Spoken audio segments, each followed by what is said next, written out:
Garden Time loves to come down to French Prairie Gardens, and I'm with Katie today. And Katie, you know, because I love coming every season because it's the same but it's different. It because is. It's a farm. It is, and we do change seasonally. So our flowers in our garden center go from beautiful hanging baskets to these gorgeous chrysanthemums, or mums as we call them, for the fall season. And they're quintessential fall. And I love these colors because the colors are those jewel tones that are just so beautiful right now. Yeah, and they're just starting to bud up, as you can see. So you'll get about 4 to 6 weeks of longevity out of them, as long as you water them, of course. Yes, please water them, because maybe the rains don't always come, so you have to water them. Yeah, and it's usually sitting on your front porch where it's not going to get rain anyways. Right. So. Right.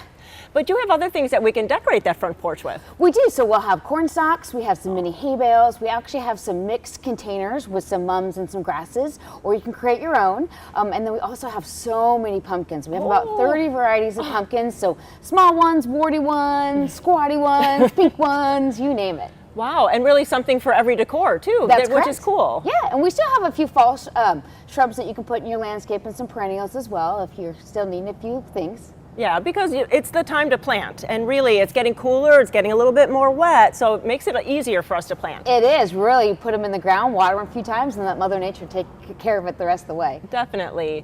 And you know, speaking of like family farm, you have really a wonderful event happening tomorrow. That's correct. We have our Fight for Your Life 5K, and that's a run out on the farm or walk.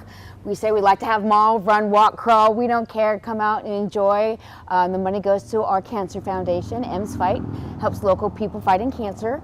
And you know, if you're not a runner and you just want to come out and be part of the experience, you're welcome to show up. We're having a concert afterwards. The sunflowers are blooming, so the sunflower maze is open. And we have lots of food at our Farmer's Fry, and beer and hard cider, of course. Oh, and you know, it's a time to come out. It is a family event and so dear to the Paul Schneider family, but it's good for all our families to come out and have a day in the country and just enjoy that change of seasons and really get some decor for your front porch or something for your new garden. You can even come out the day of the race tomorrow and join in on the festivities. Thanks so much. Thank you.